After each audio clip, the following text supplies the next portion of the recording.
ल अब हामीले इन्सुरेन्समा कसरी पेमेन्ट आउँदो रहेछ, बोनस कसरी क्यालकुलेट हुँदो रहेछ र त्यो एउटा सर्वसाधारण व्यक्तिले कसरी थाहा पाउने भन्ने बारेमा चाहिँ यहाँनिर म एक्सप्लेन गर्छु।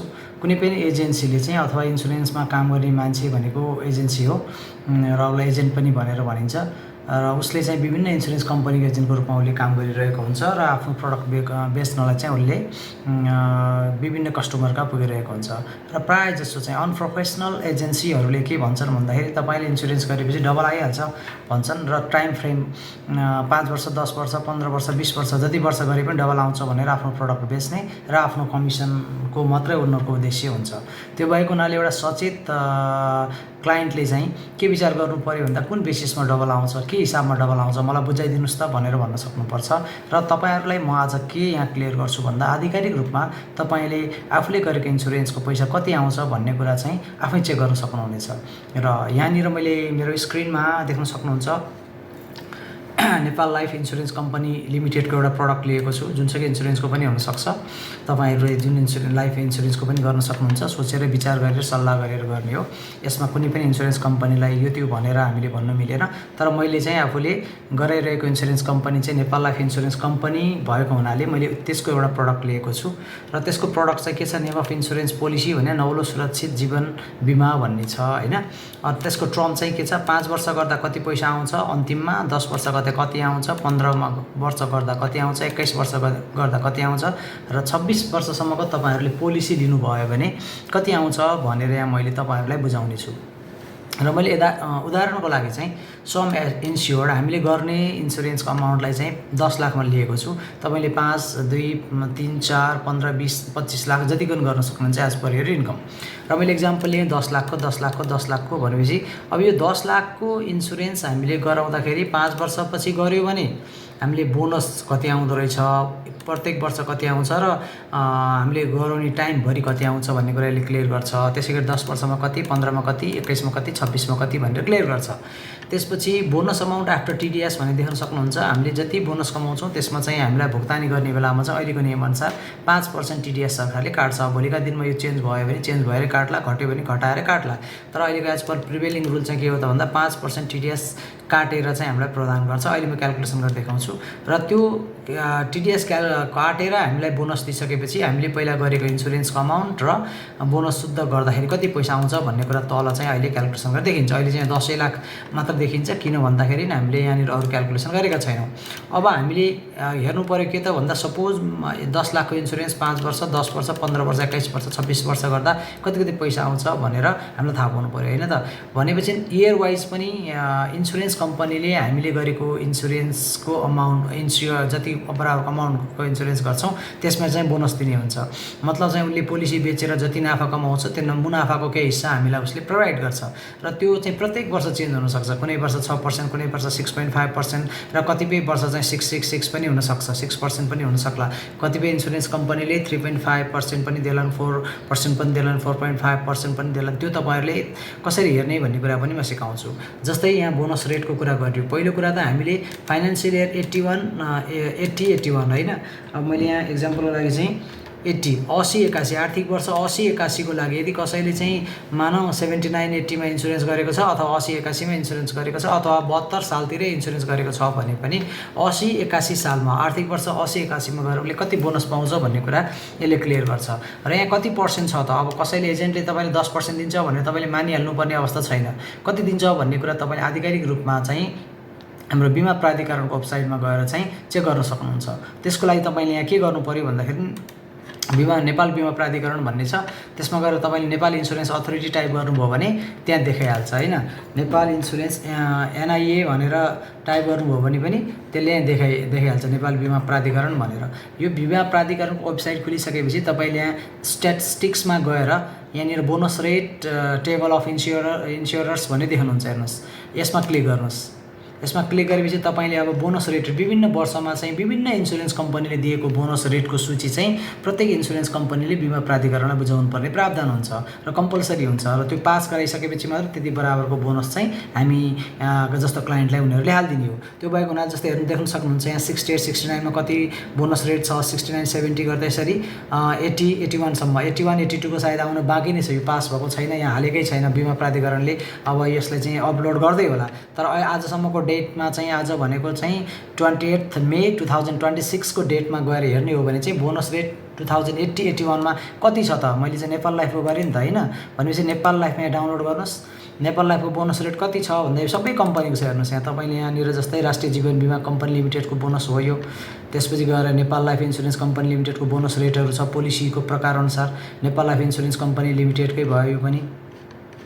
त्यसरी यसरी जतिले स्वीकृत गराए लाइफ इन्सुरेन्स कर्पोरेसन नेपाल लिमिटेडको छ, त्यसै गरी यहाँनिर मेट लाइफको छ होइन, सबैको बोनसहरू फर एसियन लाइफ इन्सुरेन्सको छ। हेर्नुहोस् यहाँ बोनस रेटहरू छ, सबैको बोनस रेटहरू छ, तपाईँले आफूले चेक गर्न सक्नुहुन्छ आफूले गर्न लागेको इन्सुरेन्स कम्पनीको बोनस रेट कति छ भनेर। अहिले चाहिँ मैले तपाईँलाई उदाहरण दिन लागेको इन्सुरेन्सको policy Nepal life insurance company limited NLIC र उसैको चाहिँ बोनस रेटलाई आधारित रहेर मैले तपाईँलाई एक्सप्लेन गर्नेछु। जस्तै नेपाल लाइफ इन्सुरेन्स कम्पनी लिमिटेडको भयो यो पनि नेपाल लाइफ इन्सुरेन्सको भयो। भनेपछि सेकेन्डबाट यहाँबाट Nepal life insurance company limited, जस्तै यहाँ हेर्नुहोस् यहाँ बिमाका धेरै प्रकारहरू सावधिक भनेको छ 0 देखि 9 वर्षसम्म गर्दा कति बोनस रेट, 64 भनेको चाहिँ 1000 मा 64 भनेको यसको मतलब 6.4% हुन्छ है, सबै 64 भनेको 6.4, 70 भनेको चाहिँ 7%, 85 भनेको 8.5%, 30 वर्षभन्दा सोभन्दा माथि इन्सुरेन्स गऱ्यो भने चाहिँ 8.5% हामीले बोनस पाउँछौँ। यो भनेको चाहिँ 1000 मा 64 भनेको कति बोनस रेट छ भनेर हामीले इन्सुरेन्सलाई सोध्यो भने 64 छ, 60 छ, 50 छ, 40 छ भन्छ। 40 भनेको 4%, 42 भनेको 4.2%। तपाईँले त्यसलाई डिभाइडेड बाई 1000 ले गर्नुभयो इन्टु 100 गर्नुभयो भने पर्सेन्ट आइहाल्यो। भनेपछि यहाँनिर नेपाल लाइफ इन्सुरेन्सको पनि यसरी दिया हुन्छ, अरू कम्पनीको यसरी नै बोनस रेट दिया हुन्छ। अब कुनै एजेन्टले आएर तपाईँलाई भन्यो मैले 10% दिन्छ भने यहाँ त 10% काहीँ पनि छैन, ल देखाउनुहोस् त भनेर हामीले क्वेसन गर्न सक्नु पर्यो होइन, यो हाम्रो अधिकारको कुरा हो।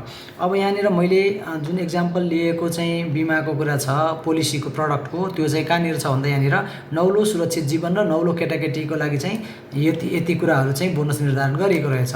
त्यसमा चाहिँ के छ भन्दा नौलो सुरक्षित जीवनलाई 0 देखि 10 वर्षसम्म, जस्तै 5 वर्ष गर्नुभयो, 7 वर्ष गर्नुभयो, 9 वर्ष गर्नुभयो, 10 वर्षसम्म गर्नुभयो भने 6.65 भनेको ₹65 भनेको चाहिँ बोनस प्रति 1000 भनेको छ। यो भने 6.5% तपाईँले प्रत्येक वर्ष पाउनुहुन्छ। जस्तै मान्नुहोस् 1 लाखको गर्नुभयो भने 6500 तपाईँले प्रत्येक वर्ष इन्सुरेन्स थपेर राखिदिन्छ। तर प्रत्येक वर्ष बोनसको रेट सेम हुन्छ भन्ने छैन। जस्तै 81 मा गएर अब 6% भयो भने तपाईँले 6000 पाउनुहुन्छ, 7% भयो भने 7000 पाउनुहुन्छ। जेनरली चाहिँ नेपाल लाइफ इन्सुरेन्सको चाहिँ कन्स्ट्यान्ट वेमा चाहिँ डिभिडेन्ड यो बोनस दिइरहेको हुनाले तपाईँले प्रत्येक वर्षको मूल्याङ्कनबाट थाहा पाउनुहुन्छ। र यहाँ अहिले मैले बुझाउन लागेको कुरामा जाउँ, नौलो सुरक्षित जीवनमा चाहिँ कति छ, 10 वर्षसम्म गऱ्यो भने तपाईँले 65 पाउनुहुन्छ भने 6.5 पाउनुहुन्छ होइन।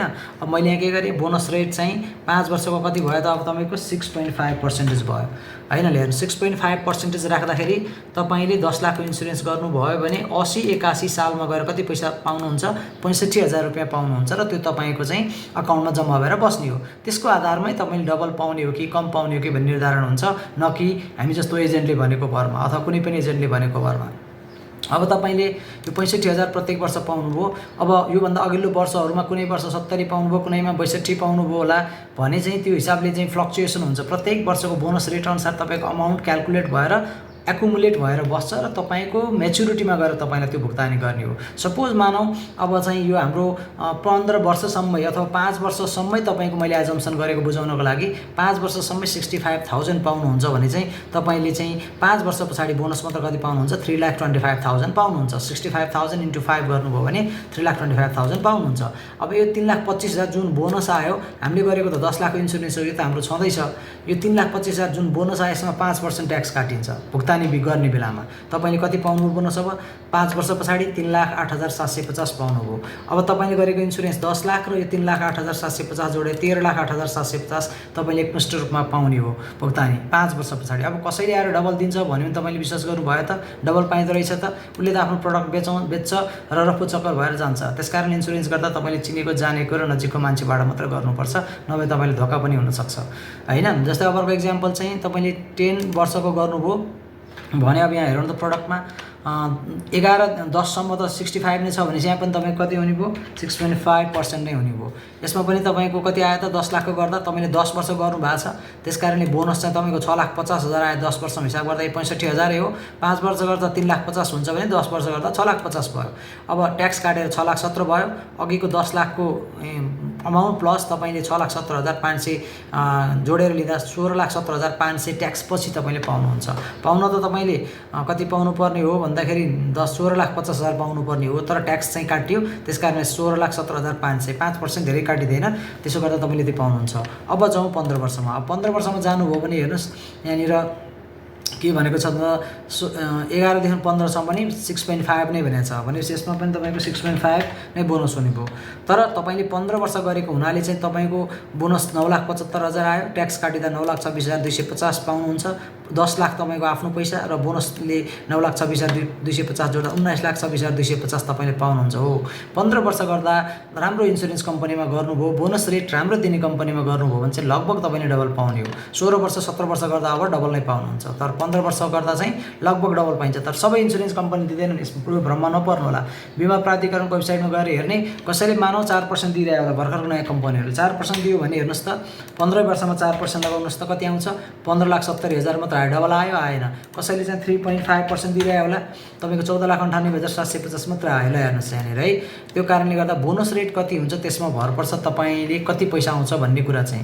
अब यहाँनिर अघि मैले दिएको इक्जाम्पल चाहिँ 6.5 थियो सबैमा। अब तपाईँको हेर्नुहोस् है 20 वर्षभन्दा माथिको तपाईँले टर्म लिनुहुन्छ, तपाईँले मानव 21 वर्षको लागि गर्नुहुन्छ भने चाहिँ बोनस रेटै फरक छ। हेर्नुहोस् 21 देखि 25 वर्षमा 72 भनेको 7.2% छ। अब यहाँनिर हेर्नुहोस् 7.2%। 7.2% तपाईँले बोनस पाउन साथ तपाईँले पाउने 10 लाखको इन्सुरेन्स गर्दा 21 वर्ष पछाडि पाउनुहुँदा 24,36,400 रुपियाँ पाउनुहुन्छ हो। यो भनेको डबलभन्दा पनि बढी, लगभग 2.5 टाइम्स तपाईँले पाउन सक्नुहुन्छ। किन भन्दाखेरि 21 वर्षसम्मको इन्सुरेन्स गर्नुभयो भने चाहिँ 20 वर्षसम्म पनि पाउने 6.5 हो नेपाल लाइफको। 21 वर्ष र 26 वर्षसम्म गर्नुभयो भने 7.2 पाउनुहुन्छ। भनेपछि डबल पाउनुहुँदो रहेछ होइन। तपाईँको एज कम छ, 20-21 वर्षमा तपाईँ हुनुहुन्छ र तपाईँ कमाउन थाल्नु भएको छ, इन्सुरेन्स गर्नुभयो 21 वर्षको भने 41 वर्षको उमेरमा गएर तपाईँले लगभग 2.5 टाइम्स पैसा चाहिँ पाउन सक्नुहुन्छ, सानो सानो अमाउन्ट जम्मा गर्दा पनि। ल हेर्नुहोस् बोनस रेटको कारणले गर्दा डबलभन्दा बढी पनि आउँछ। टाइम फ्रेम पनि हो। इन्सुरेन्स कम्पनीले 21 वर्षसम्म तपाईँको पैसा लगातार चलाउन पाउँदा चाहिँ उसले तपाईँलाई चाहिँ बढी बोनस दिएको हो होइन। जस्तो अब 26 वर्षभन्दा माथि के छ हेर्नुहोस्, 26 वर्षभन्दा माथि 26 देखि 30 मा हेर्नुहोस् त 82 रुपियाँ छ। त्यो भनेको चाहिँ 8.2% हो। 8.2%। अब यदि तपाईँले 26 वर्षको इन्सुरेन्स गर्नुभयो त्यही 10 लाख हो, तर 26 वर्ष तपाईँले होल्ड गर्न सक्नुहुन्छ। इयरली प्रिमियम तिर्दाखेरि तपाईँले 30,25,400 ट्याक्स पछाडि पाउन सक्नुहुन्छ। त्यो भएको हुनाले चाहिँ इन्सुरेन्स कम्पनीमा इन्सुरेन्स गर्दैमा तपाईँको पैसा डबल हुने होइन, त्यसमा चाहिँ बोनस रेट र टाइम फ्रेमले निर्धारण गर्छ होइन। तपाईँले थोरै टाइमको लागि गर्नुभयो, बोनस रेट हाई भए पनि डबल हुँदैन। तर तपाईँले चाहिँ लामो समयको लागि गर्नुहुन्छ र राम्रो कम्पनी सिलेक्ट गरेर राम्रो एजेन्सीसँग परामर्श गरेर इन्सुरेन्स गर्नुहुन्छ भने तपाईँले डबलभन्दा बढी पाउन सक्नुहुन्छ। त्यति नै पैसा लगानी गर्दा तपाईँले धेरै अमाउन्ट पाउन सक्नुहुन्छ भने नबुझिकन गर्दा त्यति नै पैसा लगानी गर्दा पनि थोरै अमाउन्ट मात्र पाउन सक्नुहुन्छ। त्यो भएको हुनाले तपाईँहरूले इन्सुरेन्स गर्दाखेरि चाहिँ कुन ठाउँमा गर्ने भन्दा परामर्श लिने, बिमा प्राधिकरणको वेबसाइटमा गएर हेर्ने, उसले बोनस रेट प्रत्येक वर्ष बढी दिइरहेको छ भने त्यस्तो कम्पनीलाई सेलेक्ट गर्ने, त्यस्ता प्रडक्ट सेलेक्ट गर्ने र कुनै वर्ष धेरै हाई दिने, कुनै वर्ष अत्याधिक कम दिने खालको कम्पनी पनि हामीले सेलेक्ट गर्नु हुँदैन। आजको भिडियोबाट तपाईँहरूले पक्कै पनि इन्सुरेन्सको अमाउन्ट कसरी क्याल्कुलेसन हुन्छ, मतलब बोनस अमाउन्ट कसरी क्याल्कुलेसन हुन्छ र इन्सुरेन्स गर्दाखेरि जति पनि वर्ष गर्दा डबल आउँछ त भन्ने जुन किसिमको जिज्ञासा थियो त्यो क्लियर हुनुभयो होला। यस्तै भिडियो हेर्नको लागि मलाई फलो गर्नुहोला। भिडियो हेरिदिनु भएकोमा हजुरहरूलाई धेरै धेरै